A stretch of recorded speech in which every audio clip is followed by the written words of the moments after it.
Following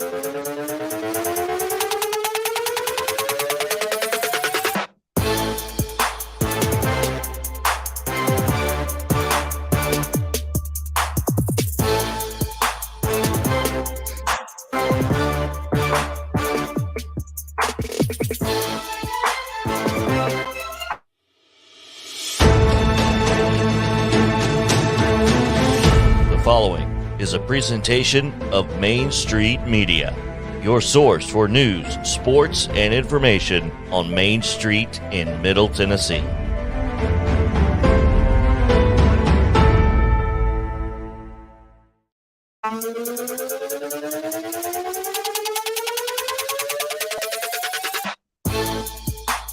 Welcome in to Reaction Monday here on Main Street Sports Today, presented by Mid Tennessee Bone and Joint. I'm Chris Yao. He is Mo Patton. Mo, what's going on, buddy?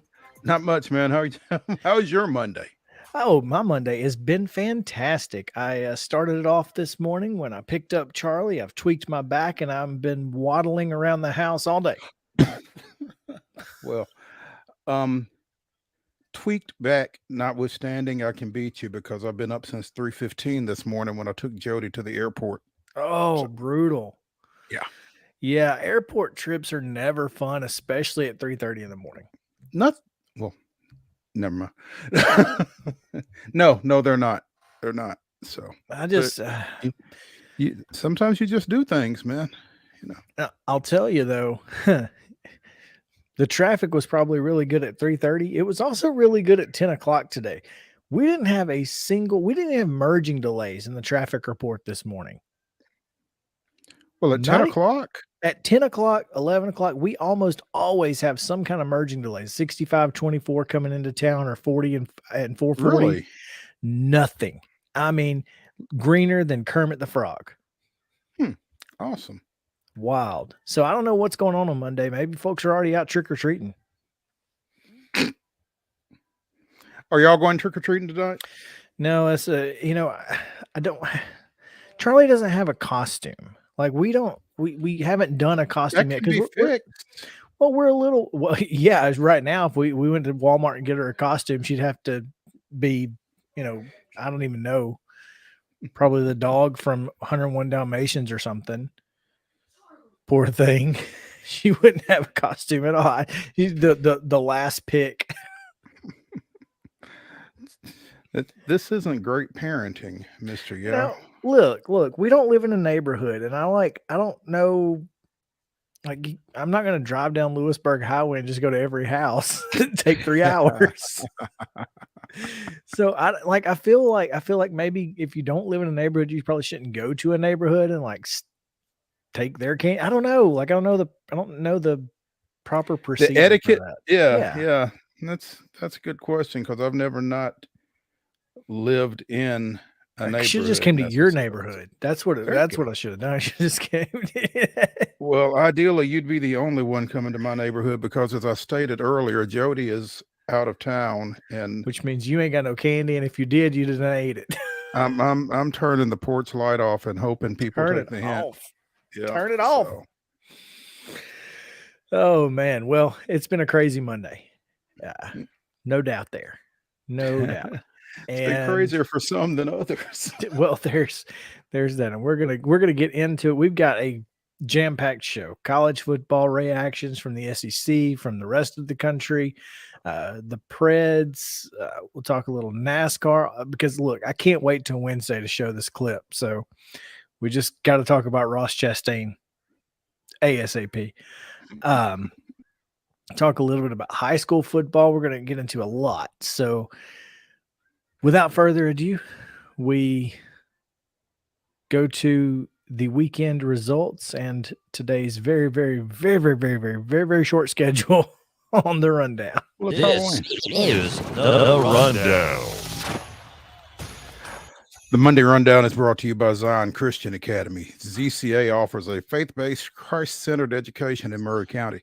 Give them a call today at 931-388-5831 or visit zioneagles.org to schedule your appointment today. Zion Christian Academy, prepared for college, equipped for purpose. Baylor down Father Ryan 38-21 in high school football action. It was Beach 37-7 over Rossview.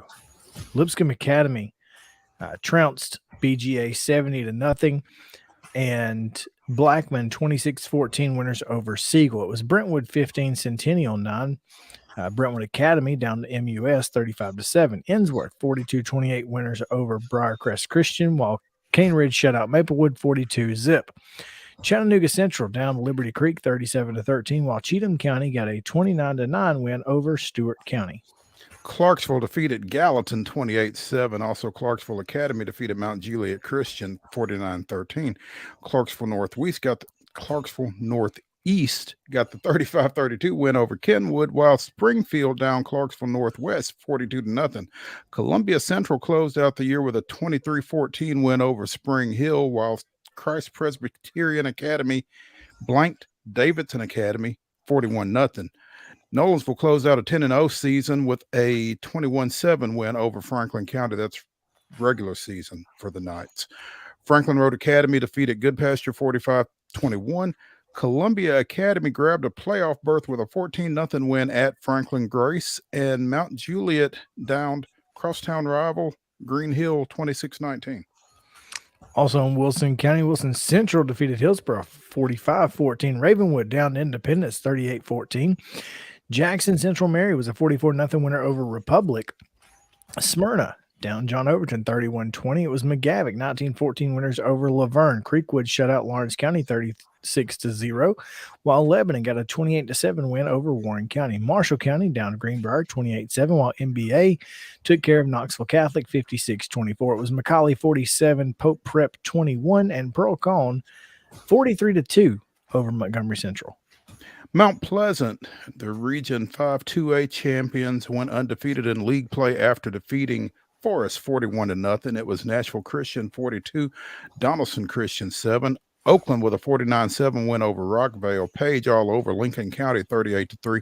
Henry County with a 47-0 win over Portland. Richland, in a game that Yao was at, might have been the best game of the year, defeats Richland defeats Loretto 41-40. There we go. Their second one-point game in 3 weeks. Riverdale with a 33-14 win over Stewart's Creek. Smith County upsets Nashville Christian 15-14. Station Camp with a 38-0 win over Hunters Lane. Stratford defeats Jackson County 28-19. Cascade over Summertown 26-7. Summit downs Franklin 34-21. Franklin finishes the year 0-10. Sycamore with a 20-12 win over Joe Burns. Tullahoma blanks Glencliff 49-0. Trousdale County 21, Watertown 7. Waverly wins Region 6 3A with a 33-22 win over Fairview. West Creek, is this right? Yes, it is. Huge win for West Creek. West Creek defeats Hendersonville 30-21. Westmoreland with a 49-14 win over Harpeth, and White House blanks crosstown rival Heritage 30-0. Yeah, Twitter was a little crazy on Friday when I saw the West Creek score. Brady McAtaney talking about it, and it was just how crazy is that? But yeah, big win for West Creek. Pretty dang. Yeah, in girls soccer action, it was USJ shutting out Battleground Academy 2-0 on Friday. And then on Saturday, Merrill Hyde completed their back-to-back state championship run with a 4-0 win over Cumberland Gap. And Page brings home the championship to Williamson County. Also, for the second year in a row. For the second year in a row, over Murfreesboro Central, 3-0. College football action, Tennessee trouncing Kentucky 44-6. Didn't see that coming. MTSU 24-14 winners over UTEP out in El Paso. Murray State just all over Tennessee State 19-3 defensively. Big game for the Racers there. Jacksonville State shuts out Austin P in the second half for a 40-16 win over the Governors, and Faulkner 44-30 winners over Cumberland. In NFL action on Monday, Malik Willis gets the win in his first career start as the Tennessee Titans defeat host Houston 17-10. NBA action. The Grizzlies drop a 124-123 decision to Utah. NHL action. The Preds get blanked by the Capitals 3-0. Tonight's schedule, 8 o'clock, Valley Sports South. The Grizzlies. I've never seen this before in the NBA. I got to start reading through the rundown so that I don't do this during the rundown. But the Grizzlies are at Utah at 8 o'clock tonight on Valley Sports South. I guess they just flew on the same plane from Memphis to Utah. I guess I've never seen that happen before outside of COVID. Yeah, and it's so weird. Monday Night Football tonight. It's an all Ohio affair as Cincinnati goes to Cleveland. That's a 7:15 kick on ESPN. And that is there no World Series tonight? I bet I don't know. Is it two nights? They didn't play last night, so I feel pretty sure they play tonight. Yep, it's at 7:03 on Fox. Houston at Philadelphia, game 3. Series is tied 1-1. That is your rundown.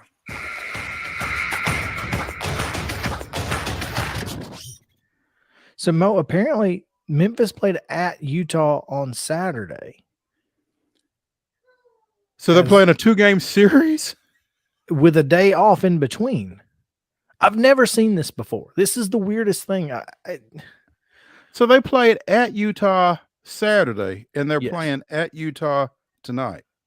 Yes. And Memphis just did a little sightseeing around Salt Lake City yesterday. I guess. I mean, I've never seen out that the Mormon before. Tabernacle Choir, I guess. I don't know. That's as good of a guess as any. That's pretty wild. That's bizarre for the NBA to have it 2 games back to back. A 2-game series with an off. Yeah. Well, I mean, playing the same team back to back period is unusual, nutty, but in the same town. Your guess is as good as mine, man. I have no guess. I have no idea. I'm totally lost. Anyway, let's drop into our top stories. We've got a lot to get to, and we'll start in Auburn, where the Auburn Tigers. We kept asking who was going to fire Brian Harsin. Well, they didn't even hire the AD. They just said they were going to hire the AD, and that was good enough. And that was good enough. That was good enough. John Cohen made a phone call from Starkville, I guess, and said, "Hey, man, it's not going to work out." Well, actually, what I'm reading is that this will be that the firing was something that John Cohen wouldn't have to deal with. But so who fired him? I guess the interim AD or the president, or they did. Well, I mean, as you sent me the press release, they didn't even name him. So, what exactly does this press release say? The press release reads, you got it. Auburn University has decided to make a change in leadership of the Auburn University football program. President Roberts made the decision after a thorough review and evaluation of all aspects of the football program. It just says leadership of the Auburn football program. I mean, I guess that just assumed to be Brian Harsin if they don't name him.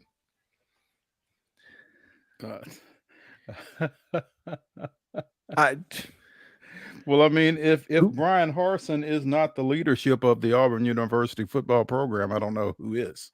So, well, if he was showing much leadership, I don't know if anybody's seen it recently. Well, which is why he's no longer there.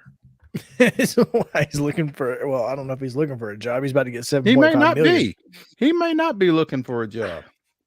But I think a job will probably find him because Auburn, there are enough out there. Vacancy created since the start of the season. And, you know, we went through a stretch of 4 straight Black Mondays, including Wisconsin and Colorado on the same day.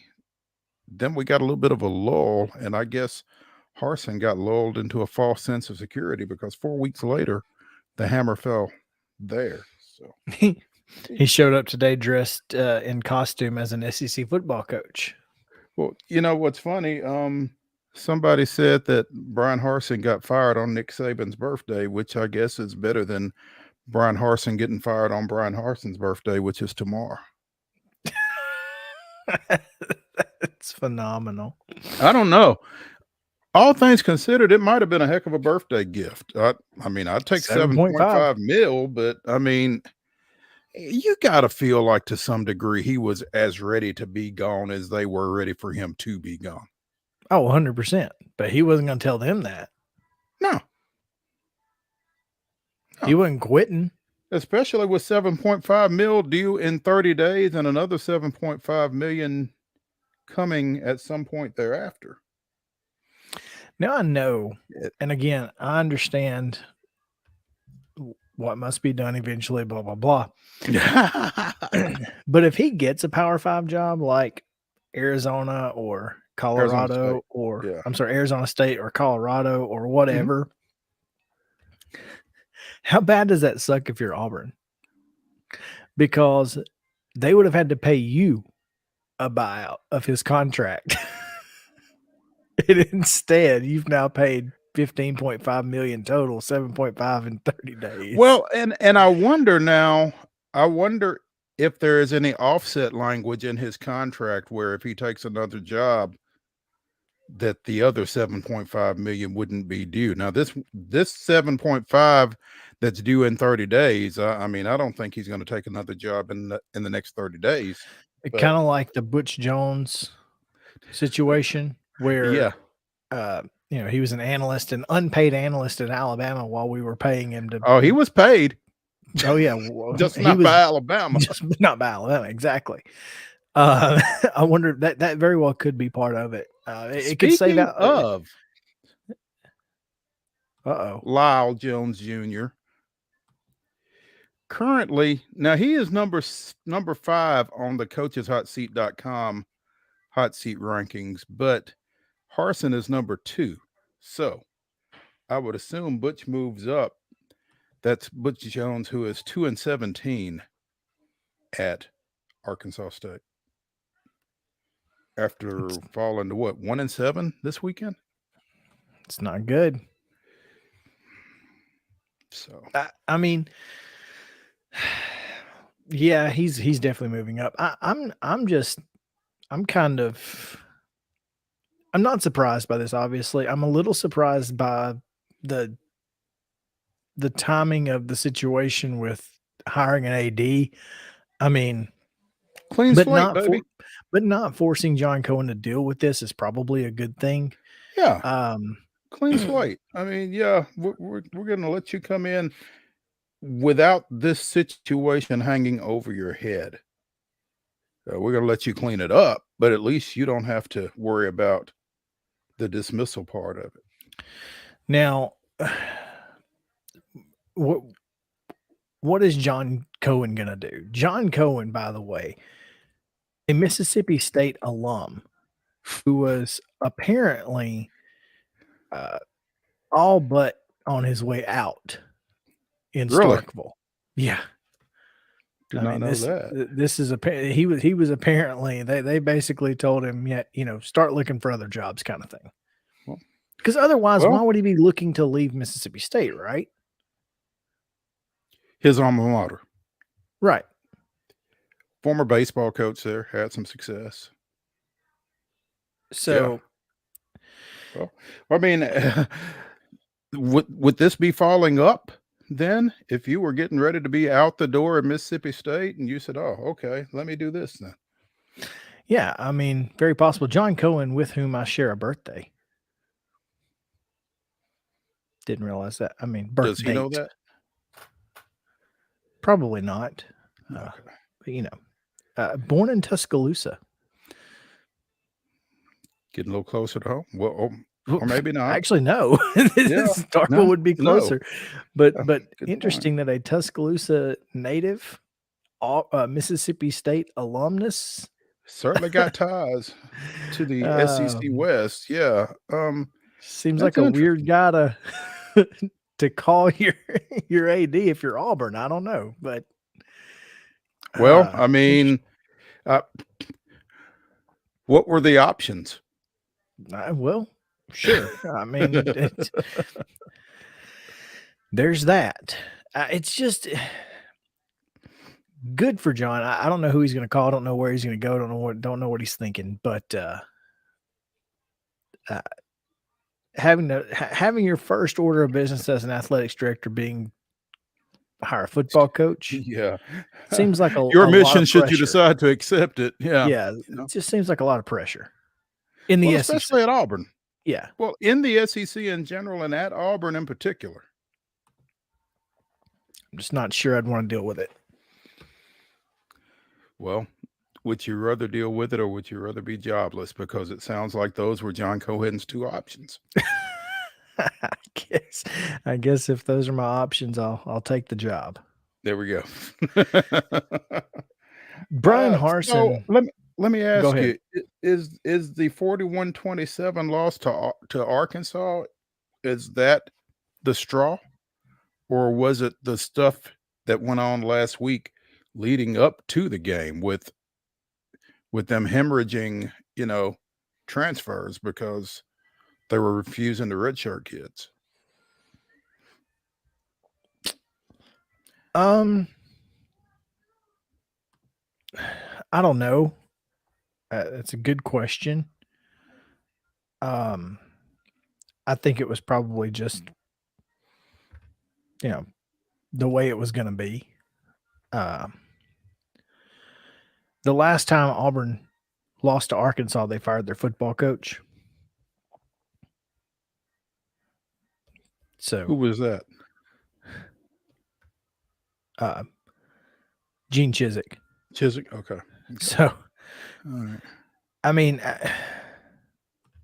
I don't think it had anything to do with Arkansas. I just thought that was a unique parallel. But it is interesting to me that John Cohen, by Mississippi State fans' admission, now this is coming, I don't know anything about this, is kind of or was kind of hesitant on NIL and didn't really want to embrace it at Mississippi State.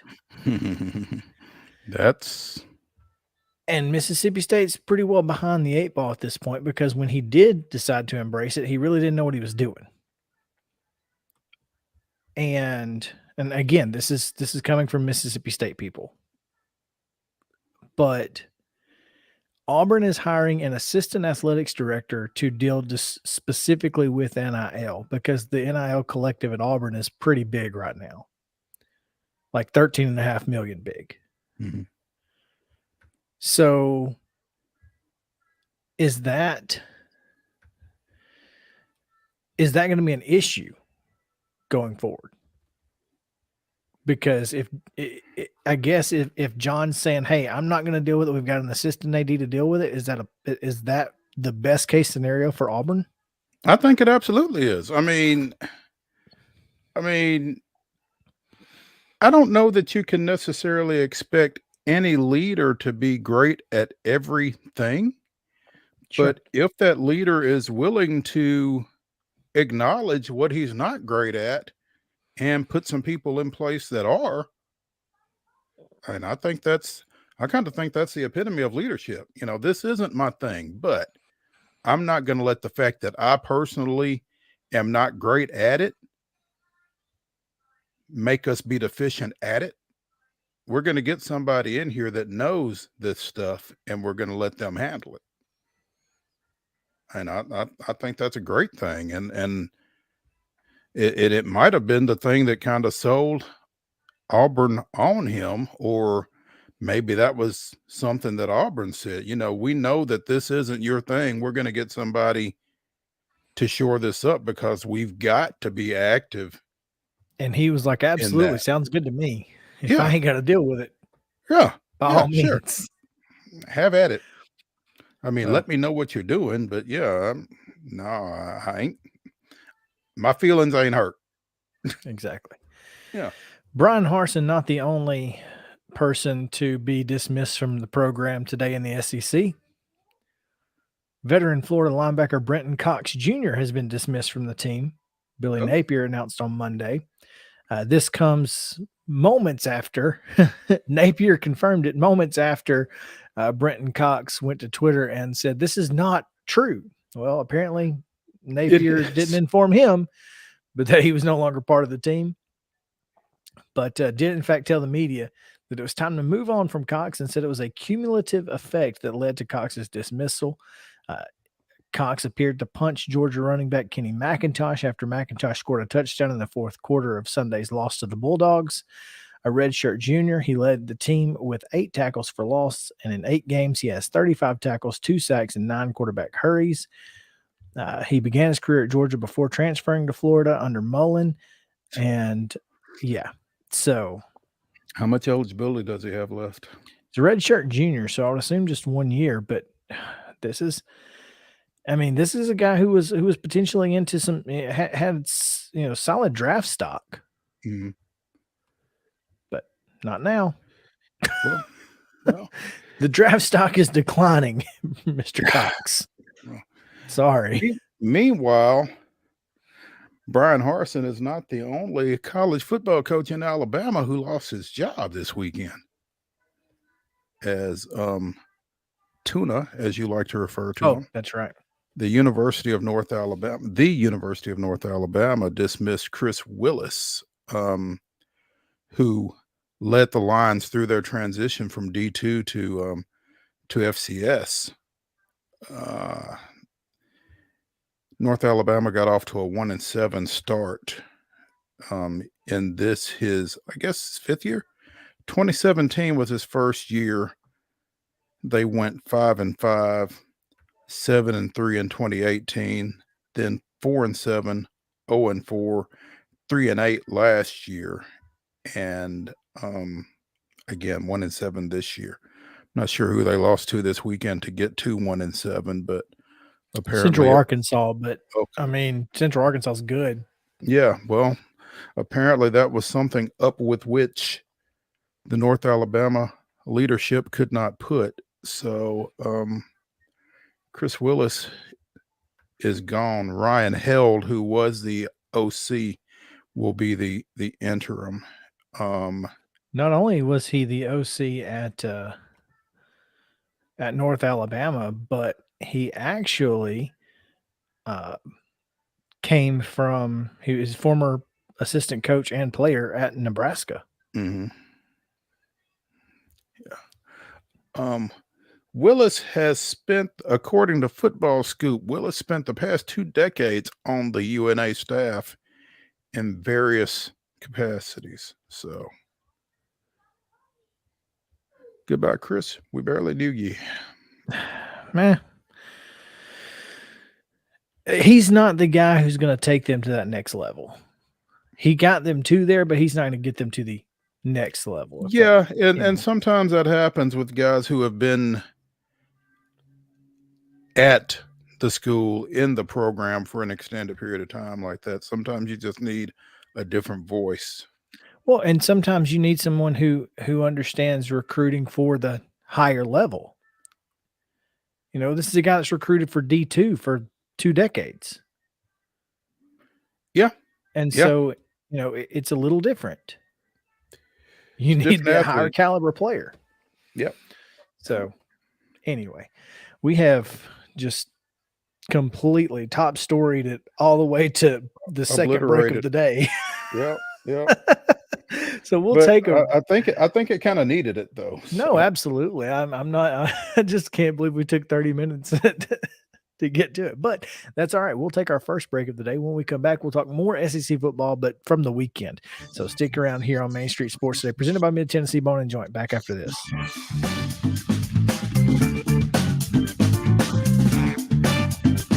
Mid Tennessee Bone and Joint treats your orthopedic injuries and existing conditions. Our trained physicians will get you back in the game faster. Contact us at 931-381-2663 or www.mtbj.net.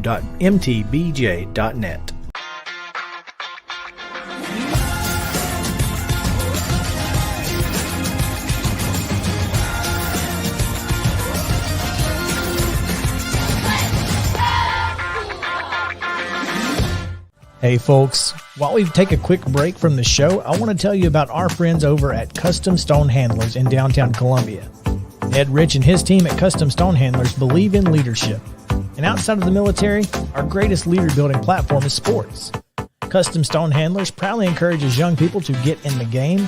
You can contact them today at 931-490-4990 or visit CustomStonehandlers.com. Jones & Lang Sporting Goods here in Columbia has been outfitting teams, officials, and anybody else from T-ball to college for 50-plus years. Be sure and check them out at 931-388-8060 or online at jonesandlang.com. Jones & Lang Sporting Goods, the look of a winner. Zion Christian Academy, ZionEagles.org or 931-388-5731. You can schedule your appointment. Go tour their campus. It is beautiful over there, and you're definitely going to want to see it. Again, it's ZionEagles.org. Give them a call, 931-388-5731, and schedule your tour today. Are you an enthusiastic sports fan? Want to have fun and get in on the action? Heck, yes, that'd be awesome. Have great attention to detail? Want to stay active? Definitely. Want to give back to the student athletes in your community? Obviously, yes. Then you'd make an excellent high school sports official.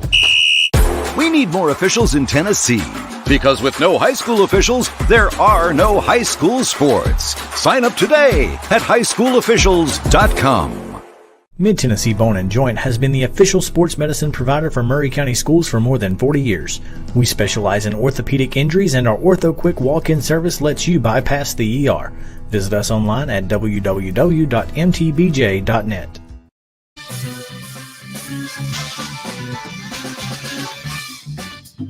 Welcome back into Reaction Monday here on Main Street Sports Today, presented by Mid-Tennessee Bone & Joint. Chris Yao, the Hall of Famer Mo Patton, joining you here on this Halloween edition. It's very, very spooky outside, very overcast. Nobody really likes that. It's kind of, I got nothing but, dude, we talked about raking leaves. I got nothing but leaves in my backyard, in my front yard, on my deck. I tried to use the leaf blower this weekend. Didn't help. It's just because they're wet.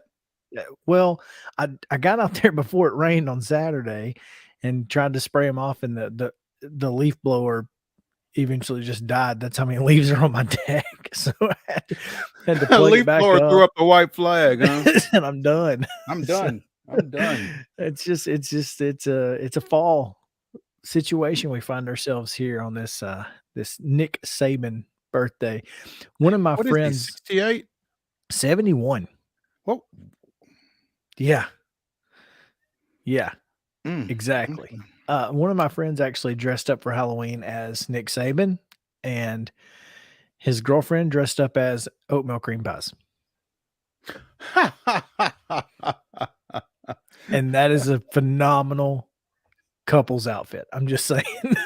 That's pretty impressive. Hey, before we get too far away from the news of the day, Auburn coach Brian Harsin getting fired. Hat tip to Loretto boys basketball coach Greg Tips at Coach Tips LHS, who has receipts. Lindy Sports Magazine 2021 rating new hires. Sarkeesian at Texas 9.0, Harsin 8.5, Butch Jones to Arkansas State 8, Clark Lee 7.5. Josh Heupel 6.5. Oops. So, yeah. Probably should mention Tips and a bunch of other basketball and wrestling coaches officially getting going today as high school basketball and wrestling practice officially starts across Tennessee today, officially. So you keep saying officially as if they've been unofficially practicing, Mo. I don't know what you're talking about. Well, I mean, there are things that you can do legally, right? That yeah, are not practice. But as what made me think about it was I came across an old Facebook post, and as long as kids aren't coming straight home from school, as long as they're doing something, they're practicing. Whatever it is they're doing. I mean, they might be conditioning, they might be in the weight room, they might be getting shots up without coaches around. They're doing something. So, but yeah, they can officially practice, run plays with coaches in the gym now. So, well, that's exciting. It's exciting news. It is. Basketball's right around the corner, man. What are we, 2 weeks away? 3 weeks away? Yeah. And I am looking forward to it. Yeah. So, but anyway. Well, I interrupted. For those of you who can see us right now, you can I'm sorry. tell that you can tell that for the 8th consecutive week, I'm wearing orange and white checkered button down on this show. And for the 9th consecutive week, I'll be doing it next week after Tennessee beats Georgia, right? For a guy who was scared about an eventual 38-point win, you're talking a lot of smack. No, I'm just saying. That was a question. It's a question. That being said, I'd be a lot more concerned with the next one than I was with the last one if I were you. Certainly. Well, here's the thing: is Kentucky has a first-round draft quarterback, and Georgia's quarterback is going to be selling insurance next year. That's what I was told. I'd draft Stetson Bennett before I draft Will Levis. Bat an eye. I'm just saying, Tennessee rolled this weekend, and Will Levis looked pretty bad against a secondary that at its best isn't great and was not at its best from a personnel standpoint Saturday night. Perhaps that is their best. I mean, let's be honest here. It's the best. It's the best that secondary has played all year. So maybe we just stick with those guys for a while.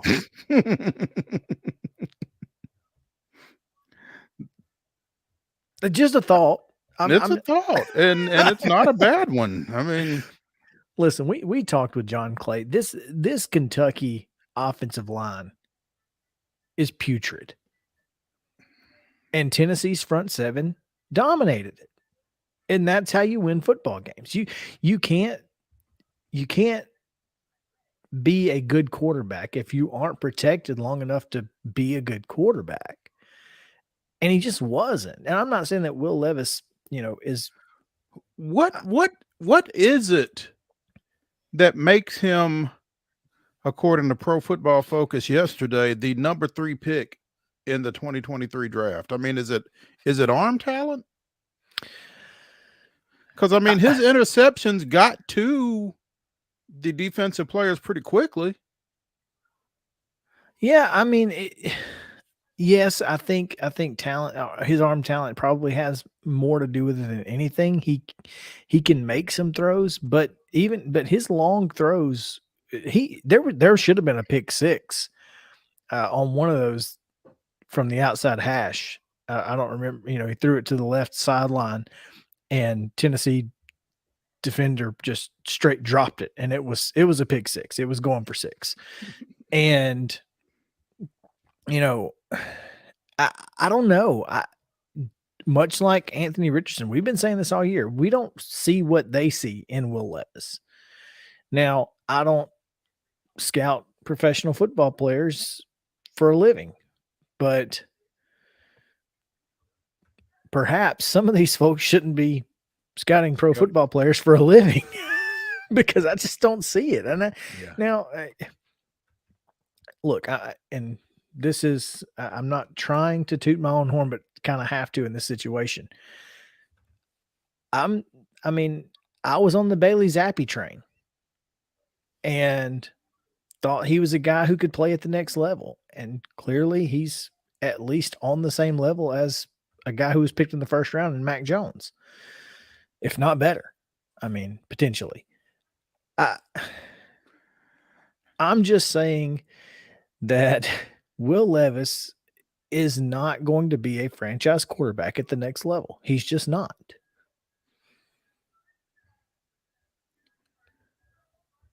I'm not as big into making blanket absolute statements as you are, which probably makes me a worse sports talk person than you are.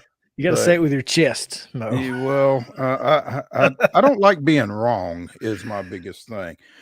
I don't see it for Will Levis right now. Again, maybe there's some talent there. Maybe there's something to work with. I'm not going to say that there's not, but you know, there are other guys that I've been more impressed with at this level than him. And I just don't see what it is that they see. I mean, and clearly I don't scout college or professional football players either. So, I mean, I don't know, but I just wish I understood what it is that people see when they say this. You're right. A big kid. He throws the ball well. He's got a little mobility. Sure. He's got good footwork. He's got good arm strength. And I'll say this. I was a Bo Nix apologist for 3 years because I basically said the exact same thing. You can't be a good quarterback without trusting that you have time to be a good quarterback.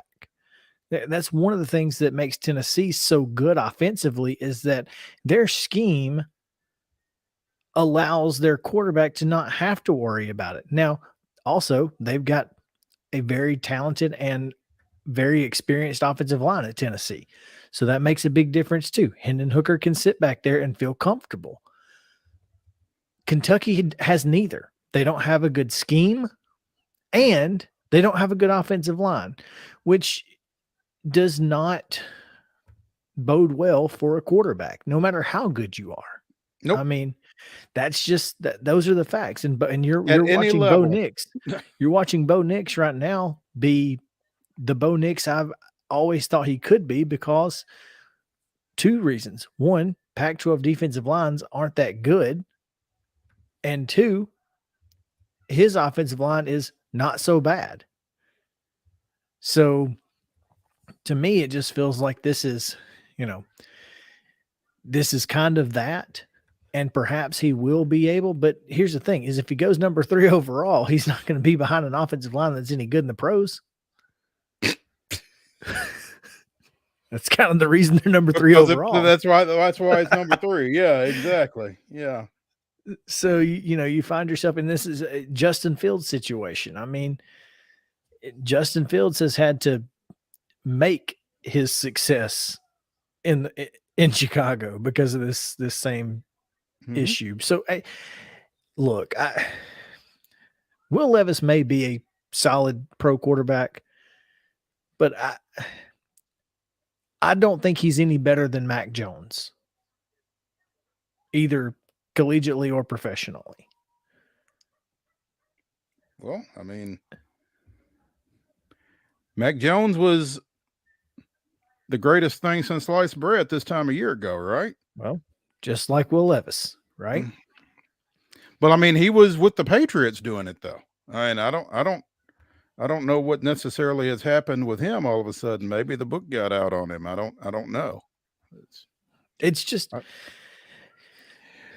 folks are going to tell you that draft projections like recruiting is an inexact science. So yeah, but if the people who were making these draft projections would just tell us that, then I'd be less critical. But those aren't the folks telling you that. You know what I mean? Mm-hmm. That's the problem for me. Yeah. Well, I just you got to take a lot of that stuff with a grain of salt, clearly. But sure. I mean, it's tough when you keep hearing it. Like again, I was on Twitter yesterday. Yeah, yesterday. After he went 16 of 27 for 98 yards with 3 interceptions. It's like that Will Smith meme where he's just like doing the hands like hello. Yeah, like what? Or the Paul Bird. Look here. Yeah, it doesn't make any sense. So whatever. It makes no sense. Now, that being said, 44-6, I didn't see coming. I was watching the game in the third quarter, still worried that we were somehow going to blow it. And that's just the pessimistic fan in me for one. Well, it's I think I heard it referred to as BVS, and I guess that's battered Vol syndrome. That makes sense. I mean, that's how I felt. I felt like, we haven't got this thing in the bag until it's 40-46. Well, in the third pick, because after the second pick, when they missed the field goal, he doinks the field goal. I'm like, crap, that's exactly what we need. Here we go. Mm-hmm.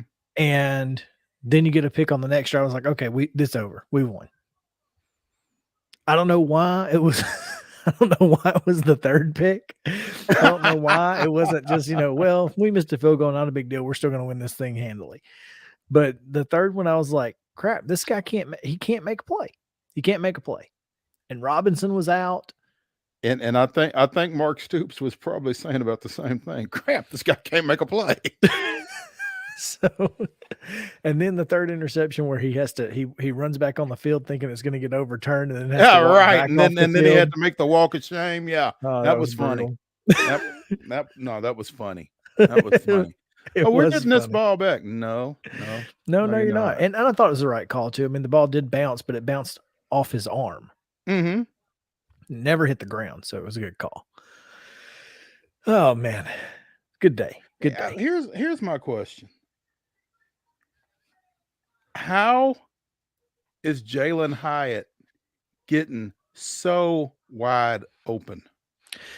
Okay, so, and I heard this explained by someone who's much smarter than me as far as offensive philosophy is concerned.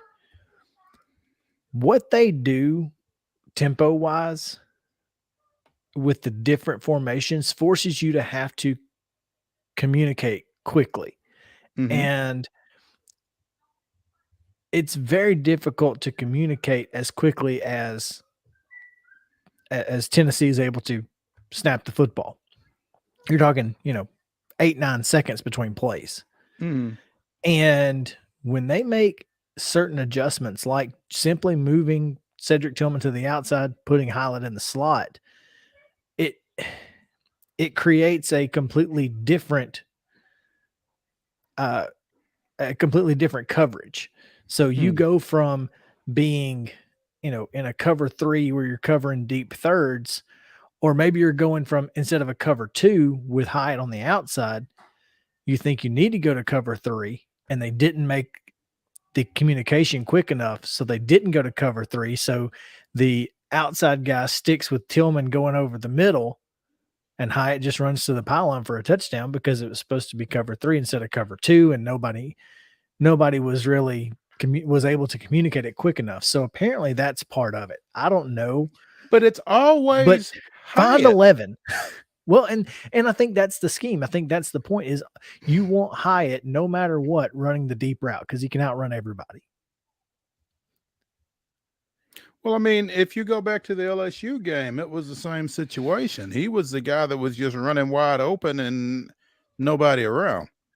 Right. And again, that's the scheme. The point is to make the fly route the most difficult to cover, even though it should be the easiest to cover. So what they're doing is they're putting him in different places on the offense, or in the offense, putting him at slot, or if he is on the outside, they're running crossing patterns to get him in like a wheel situation. Mm-hmm. So essentially what they're doing is he is always running the same route. It's just a matter of if Hendon Hooker reads that they're in a cover 2 and he needs him to be in cover 3, then he switches the receivers. And if they can't communicate it quick enough, then it's 6. It's over. It's 6 every time. So basically what I'm telling you is that Hendon Hooker reads defenses better than anybody on the planet. Well, pre-snap anyway. He reads defenses better than Will Levis. Clearly. Because, well, I mean, pre-snap. But he should read defenses better because he's 80 years old, right? Right. He's he's been doing it for 25 years. Yeah. But it is interesting to watch. It is interesting to watch. If you watch the game unfold and the way that Hooker manipulates the defense, it's insane. He may the reason, and this is the reason that he only has one read during the play is because of how well he reads the defense pre-play and manipulates it. That's the thing, is that people say, well, they're 2-man routes and he only has one read. Yeah, because he intentionally set it up that way. He meant to do that. And it really is impressive to watch. And he's now the odds-on betting favorite to win the Heisman. It feels like this is an offense made for him, and the result is going to be that, well, he's a system quarterback, but it'll be interesting to see what the next guy does. Joe Milton, I guess. Everybody's a system quarterback next year. Yeah. Well, yeah, right. I don't get that. I don't understand why that's a negative, that he's a system quarterback. We may not get to see him see the next guy in Josh Heupel's system. And the next guy in Josh Heupel's system might be Hendon Hooker. Because Tony Romo says that Josh Heupel is on every NFL radar there is. Yeah, I saw that yesterday. I don't know, man. I mean, that's a different beast. Ask Matt Rule. Well, let me ask you this, and this is because every time it's been tried, it hasn't worked, right? That Hal Mummy, the Steve Spurriers, every air raid, offense like this hasn't worked at the professional level. And you have to attribute that to the fact that everybody's so fast, right? Well, everybody's so fast, and I mean, there's a lot more film study and that kind of thing, so you can, because there's no class tendencies, and yeah, I mean, you're not doing anything but football at that point. Yeah, so I just think that eventually both the talent and the defenses kind of catch up to you on some of that stuff. I don't know. Because I said it. I said, I don't know why more professional teams aren't doing what Heupel is doing, but I guess that's it. I just don't know. But if you've got a guy who can run a 2-minute offense, I'd just run a 2-minute offense all the time. It's just what I do. Makes too much sense. But apparently that's not something you can do at the professional level, or at least you haven't been able to. Maybe now you can with the way the game has evolved into, with penalties, and you can't touch receivers at all. It feels like, with the way that the passing game has kind of, taken over, perhaps it's time.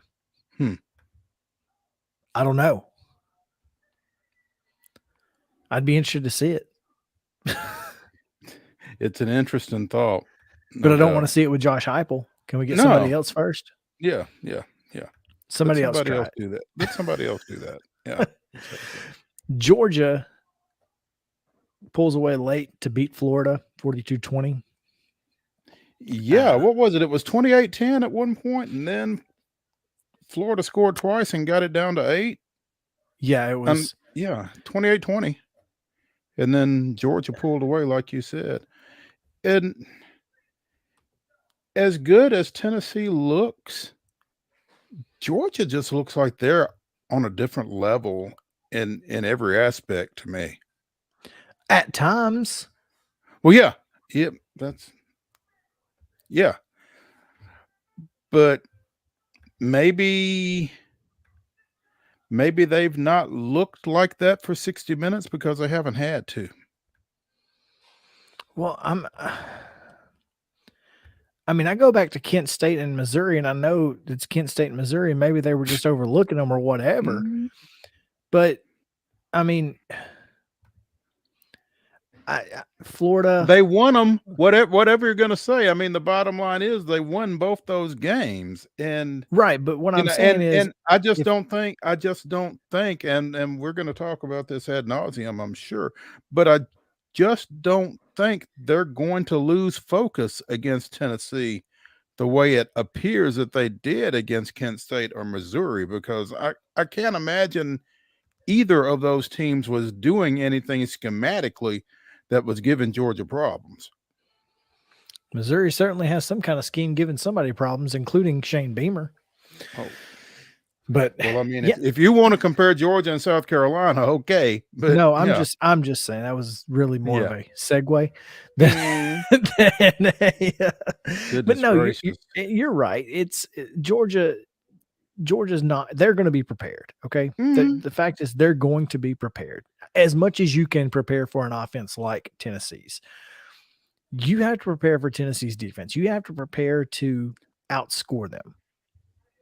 And I don't think that I think the only offense in the country that can outscore them may be Georgia's. And that includes Ohio State, who many might say has the best offense in the country. I don't know. Wrong know or right. Accurate. Yeah. But this is, I mean, Georgia did what they were supposed to do. Big win, good win. It's exactly what you expect Georgia to do, even, even in a neutral site, 50-50 in the stands. Probably wasn't 50-50, probably far more Georgia fans, but supposed to be 50-50. And Stetson Bennett had a great ball game, 316 yards against Florida's defense. Now, as I said, Missouri downing South Carolina. How about that? Talk about things you didn't see coming. No, did not see that coming at all, man. And I don't know if that's Missouri or if that's South Carolina, not being ready for prime time or what exactly that was. But and 23-10, I mean, it's not like it wasn't a fluke. That's a 2-score game. You can't turn the ball over 2 times. Just can't.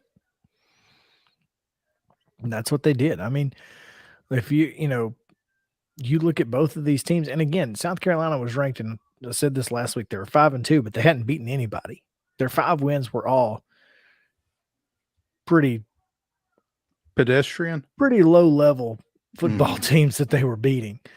I thought South Carolina was better than Missouri, just straight up, but maybe not. Yeah. I mean, you certainly don't feel like Shane Beamer got out coached, do you? Yeah. Well, so I mean, what was it? I don't know that that's as unreasonable a thought. I mean, I don't think Drinkwitz is necessarily a bad coach, and no, I don't know that Beamer is necessarily anything special. I just felt like, one, at the quarterback, I thought South Carolina would have the edge in that ball game, but that gets negated with 2 turnovers, like you said. So, but still, that maybe 2 turnovers, and Missouri scores both of them, and that's where you get a 2-touchdown game. It was a trap game. They were looking ahead to Vanderbilt. Well, say what you will, and I think I just saw somewhere, has South Carolina beaten Vanderbilt 13 straight times? Is that right? Does that sound right? That very well could be. Well, yeah, I guess it could. But it's only a 7-point line now. This is a team that beat Where Texas is that A&M. game? That's here, right? It's in Nashville. I mean, South Carolina beat Texas A&M. What's that mean? Well, and that's kind of, Ole Miss escaped. Now, granted, it was in College Station, and South Carolina beat them in Columbia, but You know, they had just beaten Kentucky. Of course, it was without Will Levis. Then they beat Texas A&M. And you thought, okay, well, this team's fixing to roll off a couple wins before they get to Florida and Tennessee. And now, I mean, I think Vanderbilt can play with them. I kind of feel like Vanderbilt can play with them as well. And yes, South Carolina lost to Vanderbilt 24-17 in Columbia in 2008 and has won every game since. So listen, they got to win this game or they won't go to a bowl, because they end the season with at Florida, Tennessee, and then at Clemson. This is for a bowl game.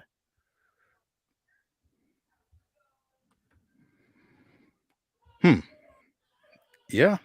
I mean, the way their schedule plays out, you're right. They got to get it here because you don't like them in any of those next three. So, but my goodness, they've won some games you didn't expect them to win prior to this. No, absolutely. I mean, heck, they should have beat Missouri. Yeah. So I mean, so who knows? It's the SEC. It's very difficult every week. Just ask any of them.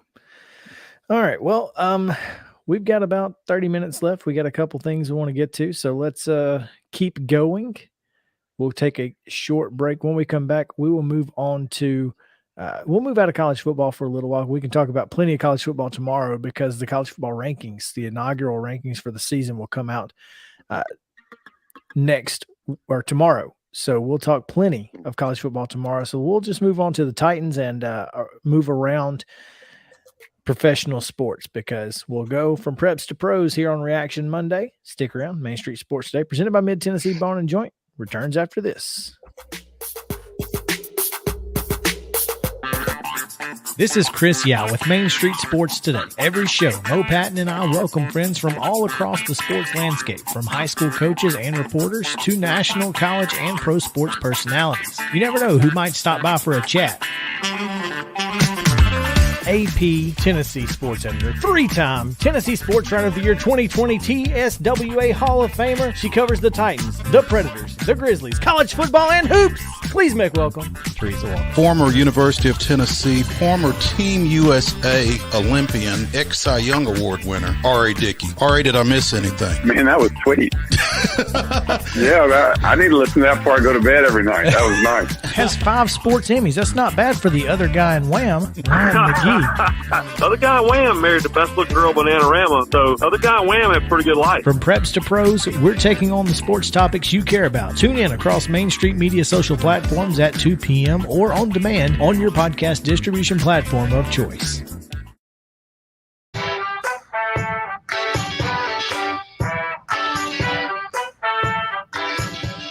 Welcome back in Main Street Sports Today, presented by Mid-Tennessee Bone and Joint. Reaction Monday here. We react to a little bit of professional football. Tennessee Titans 17-10 yesterday, winners over the Houston Texans. And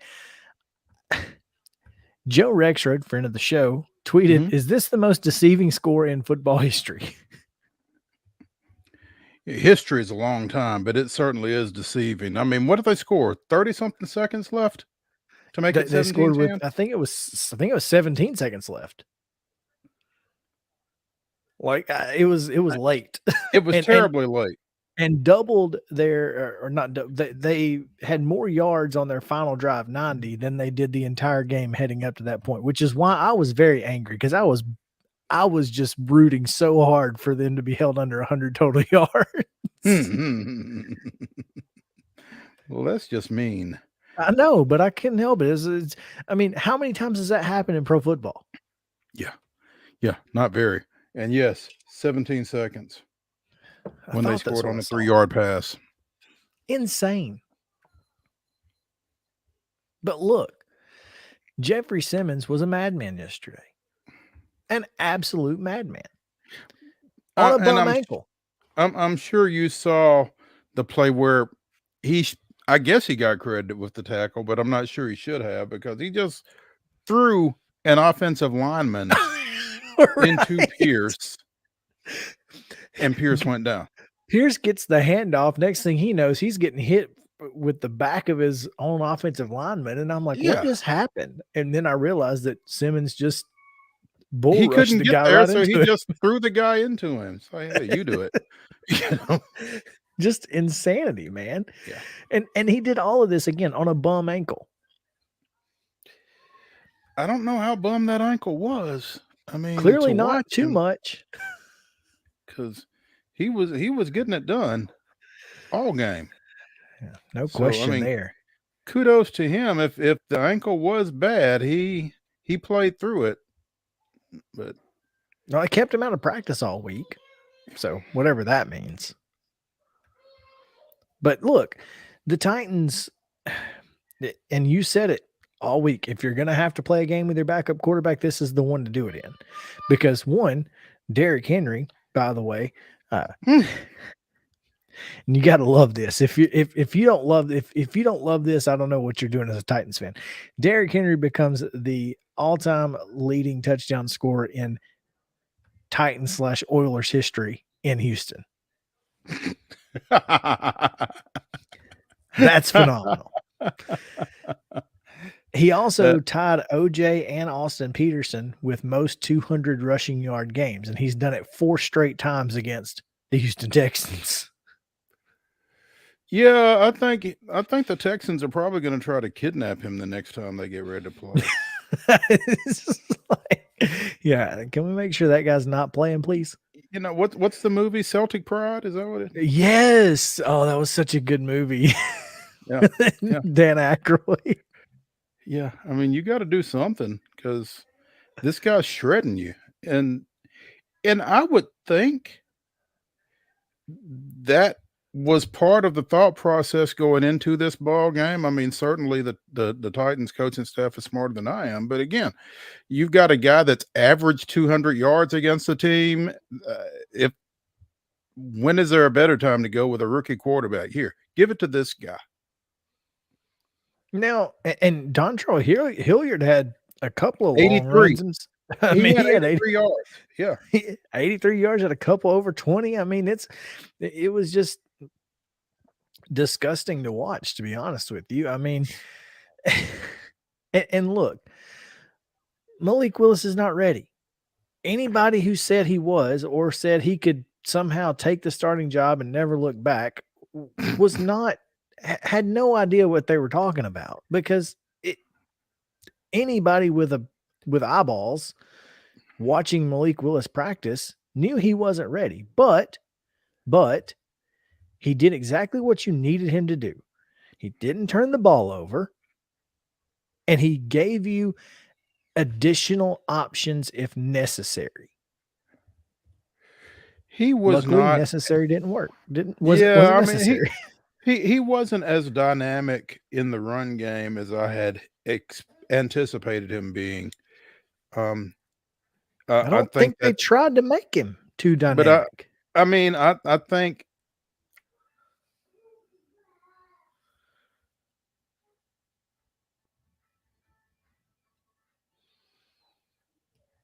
keeping point. I'm not sure. I mean, he took a couple of sacks that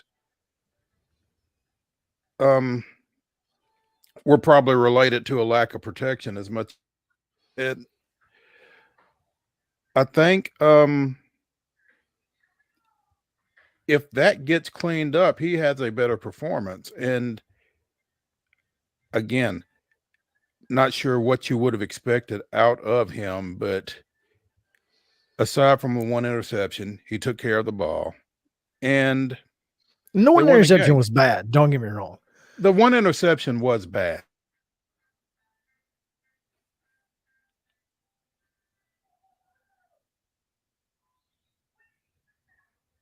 A division ball game on the road without their starting quarterback. And I'm just not sure how much more realistically you could have asked for out of a rookie quarterback.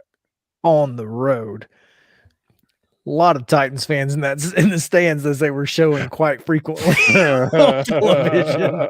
Well, yeah, it wasn't in Nashville. I mean, no, yeah, I can't help it if Houston folks didn't come out and support their team.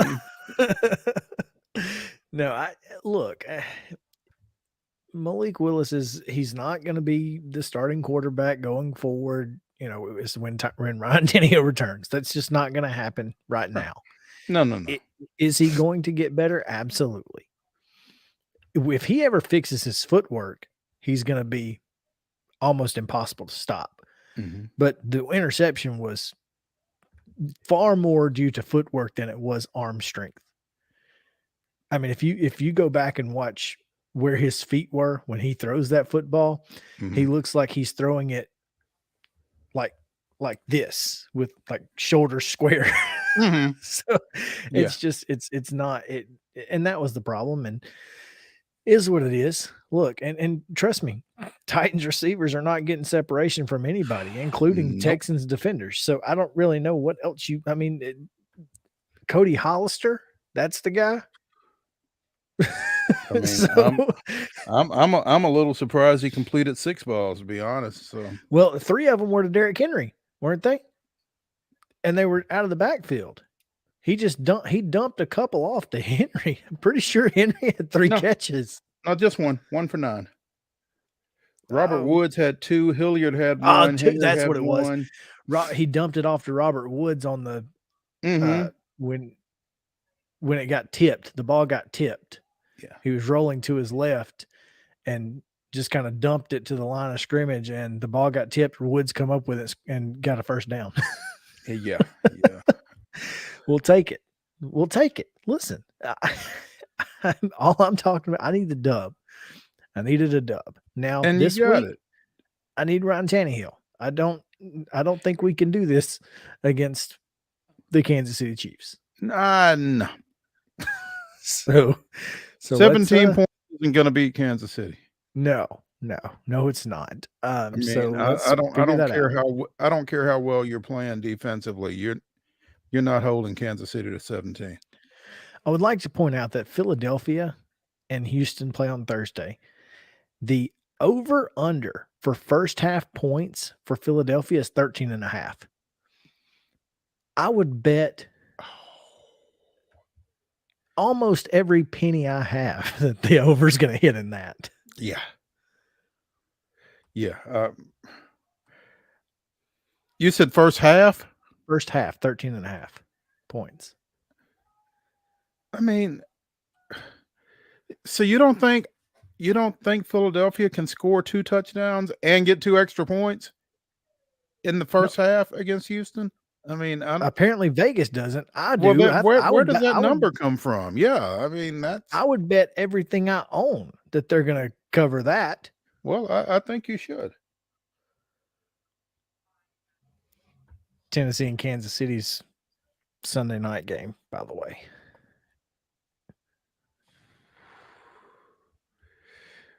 That'll be entertaining. Don't feel good about that one. No, I don't feel good about that one, even with Tannehill, to be honest. No, I don't. Just for the reason that you stated a little bit ago, Tennessee's receivers aren't getting any kind of separation. They're bad, and the offensive line is bad at pass blocking. I don't feel comfortable with any of them.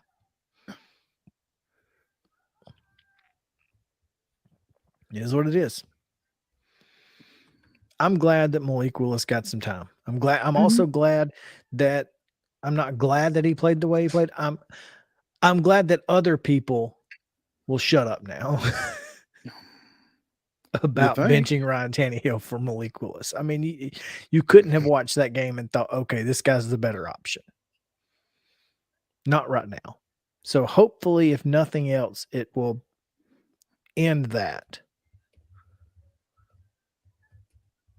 For better or for worse. So again, Titans moved to 5-2 on the year. They're almost go ahead and put that little X by their name just about. I mean, at this point. Well, I mean, who else in this division? If not the Titans, who? I mean, they're 2 games ahead of Indianapolis, who sits in second place with the tiebreaker. So, I mean,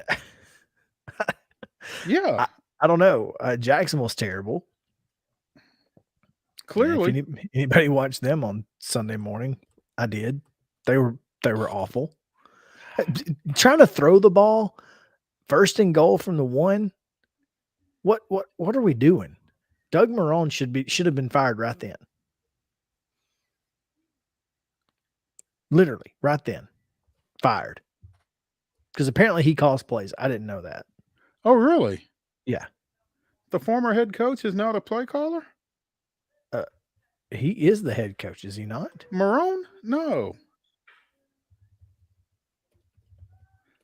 Who is their head coach then? Who is their head coach? Are you sure? No, I'm not sure. Doug Peterson is their head coach. Peterson, that's what I meant. And Crap. he probably does call their plays. Yeah. He does. Sorry. Well, I mean, he's got a Super Bowl championship. So, I mean, whatever. Well, either way. Either way. But he should have been fired right then. You know, to your point, though, I mean, the Titans have won 5 games. The rest of the division have combined for 6. That's just sickening. So, and here's the bad part, is that we're stuck in draft purgatory because we can't not make the playoffs. But you can't get another good pick. Which means you're screwed in the first round. But as you've said, though, it's not like J-Rob's going to hit on a first rounder anyway. Yeah, but we could trade it. We could trade a top 12 pick. A lot easier than we can trade a top 20 pick or 22nd. A lot easier to do that. Yeah. Instead, we got to pick 22nd every year. And maybe that's why I can't hit one. I mean, it's unfortunate. But hopefully Traylon Burks will make his return sooner. Kyle Phillips won. I don't know. I know Kyle's out. Simmons was a first rounder, right? Simmons is the only first rounder in the last 7 years that has played any significant time well for this team. I saw a tweet the other day that listed all of J-Rob's first round picks, and it said one of these is not like the other. Now, obviously, Burks still needs time. But he's certainly not. He's not giving you what you would have hoped for out of a first round receiver because he hasn't been on the field, and that's not all his fault either. And secondly, you just keep going backwards, and obviously Isaiah Wilson, Rashaan Evans. Yeah. I mean, look, Rashaan Evans should have been he should have been a no doubter. I mean, linebacker from Alabama who was just a freak at the college level. I cannot be mad at J-Rob for picking Rashaan Evans. Is all I'm saying. Okay, so his first rounder was Jack Conklin in 16. Well,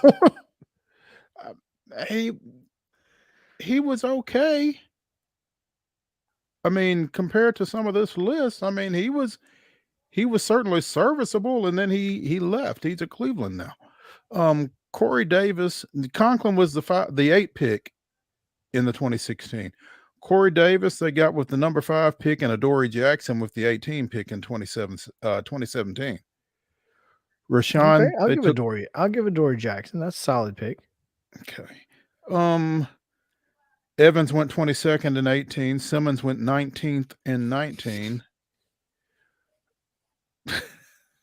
Isaiah Wilson, Caleb Farley, and Traylon Burks. It's just not been great. Yeah, no, it's not been great. So I mean, Corey Davis, probably not a number 1 guy, but I'd sure like to freaking have him right now. I mean, based on what we've got. Mm-hmm. So So I get it. Either way, it's rough. It is. It's rough out there for the Titans fans. And of course it could be worse. You could be the Preds, who are perhaps even worse. I mean, well, they're certainly not better. No, absolutely not. Just this team is atrocious on power plays, by the way. Again? I Yes. thought they fixed that last year. No, this is absolutely atrocious. When I tell you, I've never seen a team that just goes out there and look, they can barely handle the puck in the opponent's zone on power plays with an extra player. Let me tell you what that means for when there are 5 players on both sides. When they're at even strength, yeah. It's not good. It's real bad, actually. So, I mean, and apparently for all that, though, they're only 4 points out of first place. I mean, the Stars are 5-3-1. The Preds are 3-5-1. Yeah, getting 2 wins overseas helped. They've only won 1 game in the NHL. Well, domestically. So that's, and apparently folks have figured out UC Soros. They've found his weakness, and it's up high because he's not as tall as Pekka. Mm-hmm. And so that's become an issue. And he's going to have to make some adjustments somehow. The problem is that when you make adjustments high, it leaves you vulnerable low. Mm-hmm. And height is not something you can really. You can't fix that. Fix. Either you got it or you don't at his age. I mean, there is no growth spurt heading his way. So that's unfortunate. Anyway, let's take our final break of the day, Mo, and we'll come back and briefly talk about what happened in high school football over the weekend, setting up the playoffs. So stick around here on Main Street Sports Today, presented by Mid-Tennessee Bone and Joint.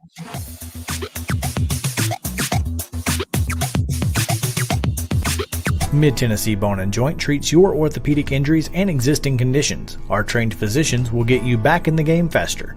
Contact us at 931-381-2663 or www.mtbj.net.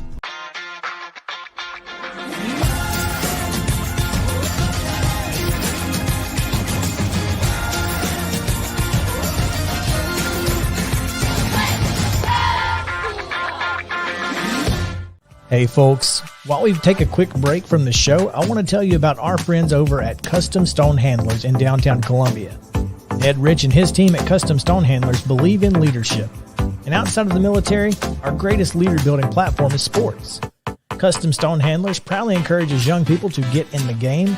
You can contact them today at 931-490-4990 or visit CustomStonehandlers.com. Jones & Lang Sporting Goods here in Columbia has been outfitting teams, officials, and anybody else from T-ball to college for 50-plus years. Be sure and check them out at 931-388-8060 or online at jonesandlang.com. Jones & Lang Sporting Goods, the look of a winner. Zion Christian Academy, ZionEagles.org or 931-388-5731. You can schedule your appointment. Go tour their campus. It is beautiful over there, and you're definitely going to want to see it. Again, it's ZionEagles.org. Give them a call, 931-388-5731, and schedule your tour today. A game without a crowd is just a scrimmage. A performance without an audience is just a rehearsal. Without your presence, high school sports and the performing arts aren't possible.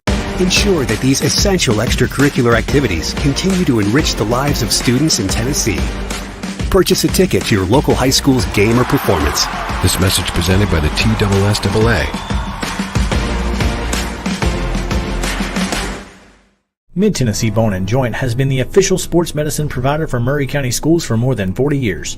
We specialize in orthopedic injuries, and our Ortho Quick walk-in service lets you bypass the ER. Visit us online at www.mtbj.net.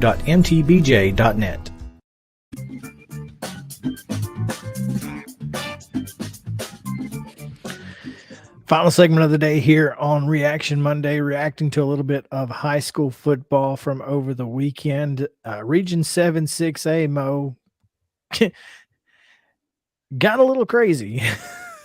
Well, I mean, as we kind of knew it would, when you got 4 teams all with a shot at winning the region or finishing 4th. And obviously things broke wrong for Centennial. Or for Bartlett. Well, there's that, because I mean, if you're the number 1 seed in your region and you've got an 8-2 team coming into your place, it's not a great feeling. So yeah, I totally see where you're coming from, and that might be the best way to look at it. I mean, if I'm Bartlett, I'm mad. I mean, like, are you kidding me? Like, this is what's going to happen right here. I mean, and then Ravenwood getting 8-2 Germantown for number 4 team out of that region. Of course, Ravenwood 6-4 too. This is what I'm saying. I mean, it looks a little weird when you look at these matchups. Number 1 6-4, number 4 8-2, number 1 8-2, number 4 8-2. Yeah, everybody in Region 8 finished the season 8-2. By the way, everybody, all 4 teams that made the playoffs. And I don't know how you do that. That's pretty amazing. That's pretty amazing. But I mean, to Ravenwood and Independence's credit in particular, you know, both those teams played monstrous schedules. They did. And, you know, even though Ravenwood comes in at 6-4 and Independence comes in at 5-5, you like to think that you took those lumps to get yourself ready for, you know, Friday night, basically. Yeah. So we'll see how well that works. Like you said, Germantown comes to Ravenwood. Indy goes to Houston. Brentwood hosts Collierville, and Centennial 8-2, 10th ranked this week in the final AP poll. Centennial goes to number 7 Bartlett, I believe. Let me double check that. The most recent rankings just released not too long ago. Yeah. Come on. My computer's not cooperating, but yeah, let's see. Bartlett 7, Centennial's 10. So it's a heck of a matchup. It is top 10 matchup in round 1. No, I mean, I don't know that there's another one of those anywhere in the state, actually, or certainly not in 6A. So Smith County with the upset over East Nashville, didn't see that coming. No, I don't think anybody saw that coming. I'm not even sure Smith County saw that coming, to be honest. So what, 15-14 the final in that 15-14, which was a popular score in region championship games, by the way. Lewis County defeating Decatur County Riverside 15-14. So I guess somebody went for 2 in both cases. That's a good question. I don't know. Yeah.